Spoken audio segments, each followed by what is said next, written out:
and in the deep jungles. So when we began asking about these brothers from the sky, we discovered stories about these such contacts everywhere.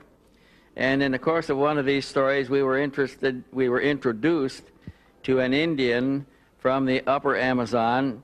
I think his name was Agartha, but I am not sure at the present time, who offered to take us back into a civilization that he came from that was primarily based on a European culture that was transported there or transposed there sometime about the end of World War II.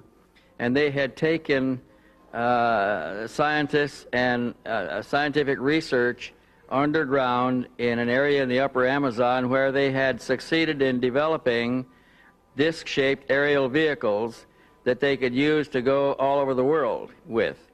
The society was, this Indian called the society Agartha.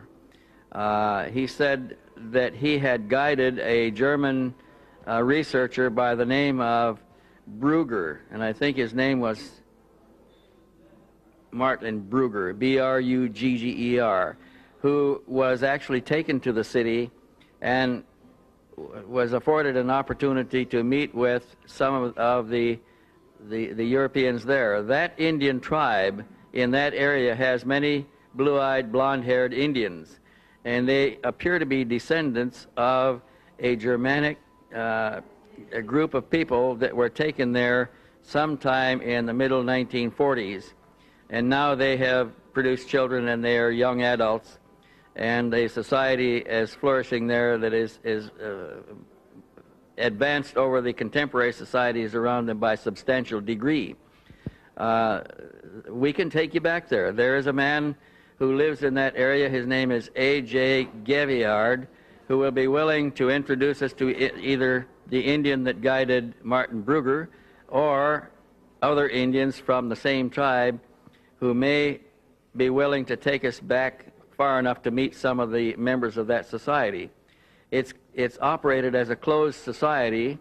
They do not come out down the river and enter Western civilizations. When they come out in their spacecraft and pick up what they need and take it back into the society, and they live in a closed environment, pretty much protected by the wilderness of the jungle itself.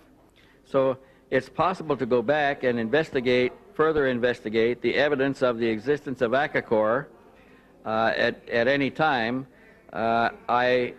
We can produce people who can do this. We can look at Mr. Brugger's evidence that he published, which was the result of his own research.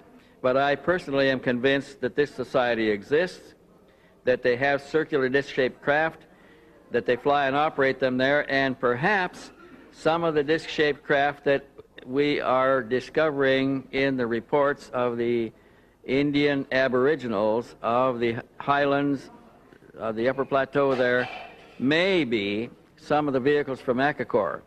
We also know that many of the vehicles that they describe are not from Agartha, that they come from elsewhere. Some of them are extraplanetary. They come from beyond this planet, and they have unique technologies, and they have human beings aboard who are quite different and quite advanced over the contemporary humanity of Earth today. These humans are interacting with the natives down there also, and there is substantial evidence that these extraterrestrial races are directly connected with the earlier civilizations of Tiwanaku, of the Olmecs, of a number of the other earlier civilizations in South America at a time before the last cataclysmic disturbances that changed all the society and reduced it to savagery once more. A further expedition was sent to the South Pole, Expedition Schwabenland, in order to find the land with no ice and to explore the access to the inner Earth.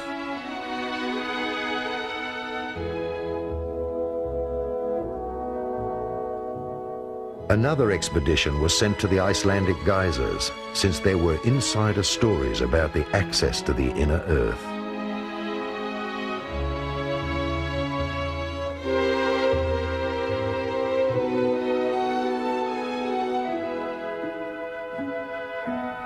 And and another expedition was organized by Sven Hedin to the Taklamakan Desert in Tibet in order to find traces of the old culture of Urd.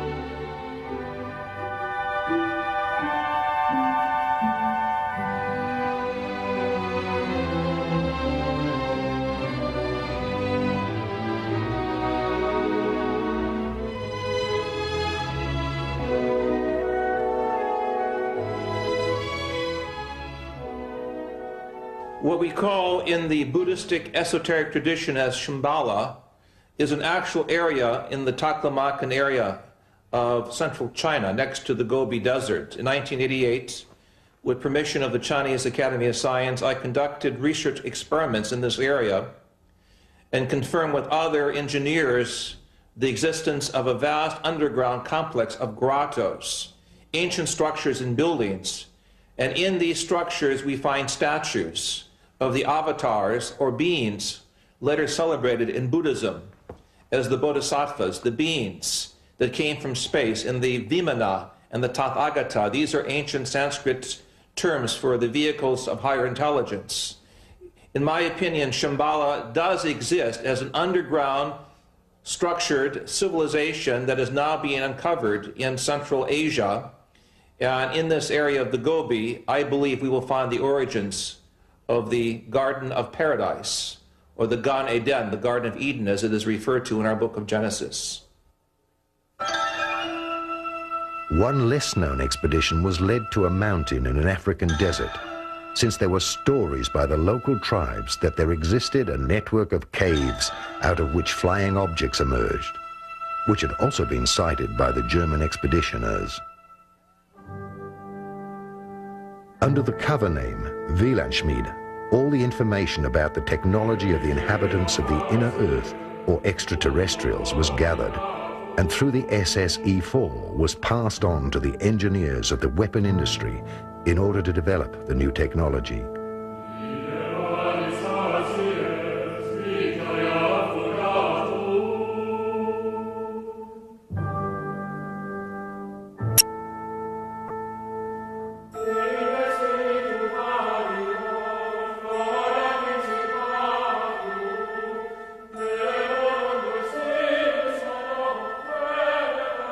The flying saucers from Agartha were the result of this scientific research. The Nazis made contact with the extraterrestrials of the underground city of Antarctica. They received technical support and instruction for building flying saucers with levitation drives, similar to those used on Venus.